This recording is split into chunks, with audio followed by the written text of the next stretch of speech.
Ya, bismillah, lanjut. Nah, itu tadi contoh surat yang bertanda tangan langsung dan statusnya tidak publik. Nah, sekarang kita mau buat dia publik. Bagaimana maksudnya yang publik? Kita buat lagi surat izin pegawai tanpa TTD. Berarti kita tidak usah pakai TTD.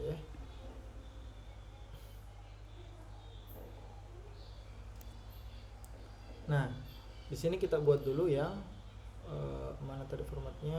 Saya taruh di desktop, surat izin. Nah, ini yang ada TTD-nya. Kalau begitu kita ubah dulu. Kita hapus yang mana tadi? Kita ke desktop. Ini. Nah, ini sama formatnya, isinya dan lain sebagainya. Cuman kita hapus tanda tangannya.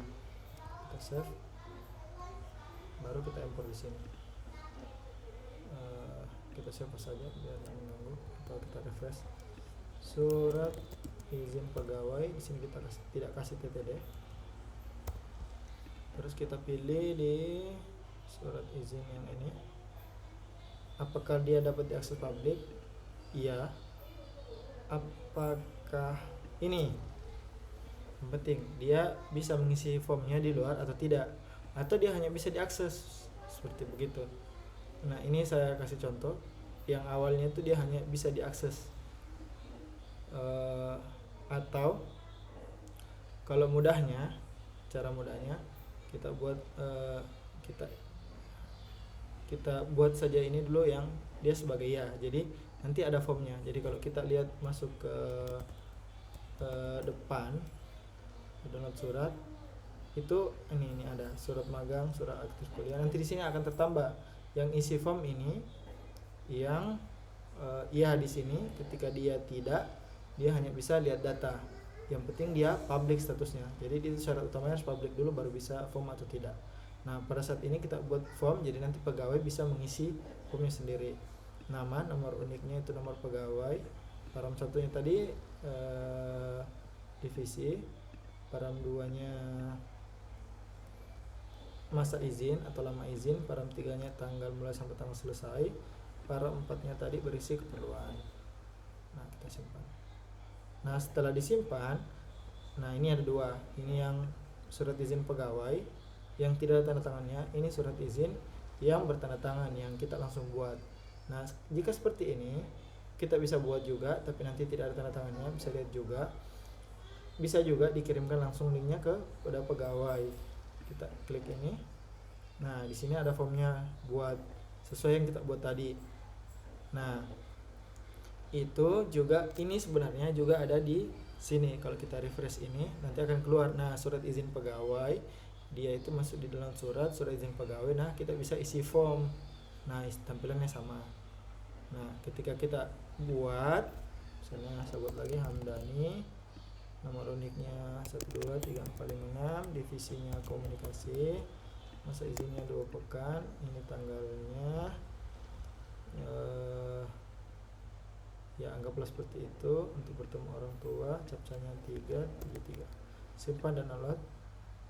Captchanya tidak benar. Kita ulang. Hamdani, nomor uniknya 123, divisinya komunikasi, masa izin 2 pekan, tanggal mulai kita ambil saja, keperluan ini 946. Nah, dia langsung mendownload tapi tidak memiliki tanda tangan. Nah, disinilah perbedaannya. Sini perbedaannya yang ketika dia public atau tidak public. Yang tadi, yang ini dia tidak public, nggak bisa diakses di depan. Di sini di download surat, sini nggak bisa diakses. Sedangkan yang public itu bisa diakses asal ketika dia form. Jadi nanti dia akan memberikan form begini, isi form. Ketika dia tidak form, jadi lihat data. Nah, misalnya, nah kan kita buat tadi ini surat izin pegawai, dia statusnya tidak publik. Coba kita edit. Nah, dia statusnya tidak publik. Kita buat dia publik. Dan apakah dapat mengisi form? Tidak. Jadi dia publik tapi tidak bisa mengisi form, hanya bisa melihat data. Kita simpan. Nah, ini nanti dia bakal berpengaruh ke lihat surat ini. Nah, yang sudah dibuat itu pegawai bisa langsung mendownload daftar datanya sendiri. Jadi kalau kita refresh kembali akan muncul surat izin pegawai yang ditandatangan.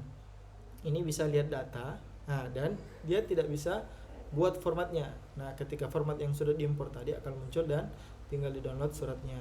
Nih, tinggal download, nanti keluar suratnya yang berupa ditandatangani seperti itu. Jadi ketika kita mau buat surat massal itu bisa, nanti tinggal diimpor sama seperti yang dicontohkan di video yang sebelum ini. Nah, itu untuk buat surat. Mungkin saya rasa nanti kita stop dulu ini, baru kita lanjut lagi yang ke tutorial berikutnya.